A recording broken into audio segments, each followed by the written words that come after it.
Hello दोस्तों, आज मैं आपको बताऊंगी लिवर में वायरल इन्फेक्शन के बारे में। लिवर में बहुत सारे वायरल इन्फेक्शन हो सकते हैं जिससे कि वायरल हेपेटाइटिस होती है। अब वायरल इन्फेक्शंस जो कॉमनली लिवर में हो सकते हैं वो हैं hepatitis A, B, C and E.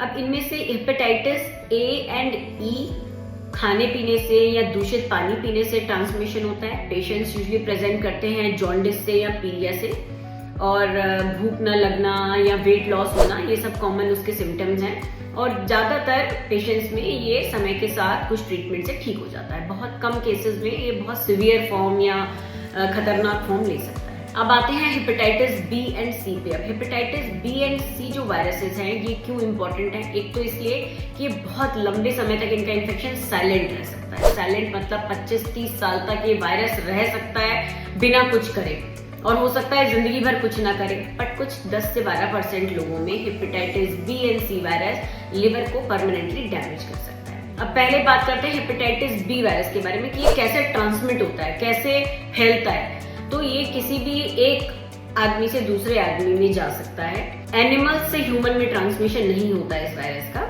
Hepatitis B virus का मुख्य कारण होता है ट्रांसमिशन का, एक तो ब्लड से ट्रांसमिशन। ब्लड मतलब एक पेशेंट जिसको हेपेटाइटिस बी वायरस इन्फेक्शन है, अगर उसको किसी सुई से लगाया गया है और वही हम नीडल दूसरे पेशेंट में इस्तेमाल कर दें, ऐसा हमारे कुछ छोटी जगहों में, गांव में अभी भी होता है कि एक ही नीडल से कई लोगों को इंजेक्शन लगा दिया जाता है, तो उससे हेपेटाइटिस बी वायरस का स्प्रेड हो सकता है। दूसरा, माँ से बच्चे में अगर माँ वायरस से इन्फेक्शन से ग्रस्त है तो बच्चे को भी हेपेटाइटिस बी वायरस ट्रांसमिट हो सकता है। और तीसरा होता है सेक्सुअल ट्रांसमिशन, जो इन तीनों कारणों में से सबसे कम कारण है। तो सबसे इंपॉर्टेंट कारण नीडल से, दूषित नीडल से या ब्लड से, और दूसरा माँ से बच्चे। अब हेपेटाइटिस सी की बात करते हैं तो हेपेटाइटिस सी का ट्रांसमिशन मोस्टली ब्लड से ट्रांसमिशन है।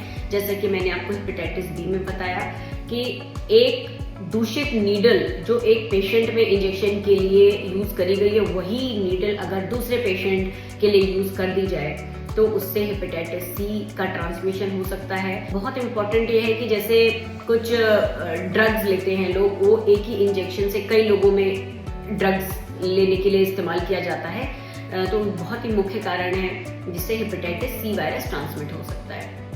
हमारे देश में कुछ एरियाज ऐसे हैं जहाँ ये hepatitis B and C virus बहुत कॉमन है, जैसे उत्तर प्रदेश है, उत्तराखंड है। इन एरियाज में, इन बेल्ट्स में hepatitis B and C virus बहुत कॉमन है। और लिवर डिजीजेस के ये पेशेंट्स मेरे पास भी बहुत सारे आते हैं जो hepatitis B and C virus से ग्रस्त हैं। अब इनसे कैसे बचा जा सकता है?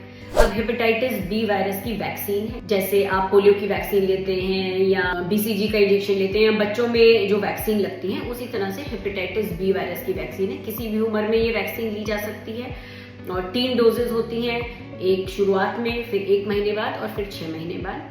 गर्भवती माँ जो है उसको, वो अगर ग्रसित है हेपेटाइटिस बी से, तो उसको भी वैक्सीन दी जाती है ताकि हम बच्चे में ट्रांसमिशन को रोक सकें। हेपेटाइटिस सी वायरस की कोई वैक्सीन नहीं है, पर अगर हमें पता लग जाए कि एक पेशेंट जिसको हेपेटाइटिस सी वायरस है तो उसका ट्रीटमेंट किया जा सकता है। कुछ महीनों की दवाई होती है जिससे कि वायरस को सप्रेस किया जा सकता है। तो ये वायरल इन्फेक्शंस बहुत इंपॉर्टेंट है कि आप इसके बारे में जागरूक हों। जिस बेल्ट में ये कॉमन है, जिस फैमिली में हेपेटाइटिस बी और सी वायरस का पेशेंट है, उन्हें अवश्य जांच करानी चाहिए कि कहीं उनके ब्लड में तो साइलेंटली नहीं पड़ा है ये वायरस और लिवर को खराब करने की क्षमता रखता है। तो इसके लिए मेरा ये वीडियो आपको शायद जागरूक कर पाए, और अगर आप इसे देख रहे हैं तो अवश्य आप अपने ब्लड का टेस्ट करा सकते हैं, वायरस का टेस्ट करा सकते हैं, लिवर फंक्शन का टेस्ट करा सकते हैं। अल्ट्रासाउंड से भी पता लग सकता है कि लिवर खराब तो नहीं हुआ।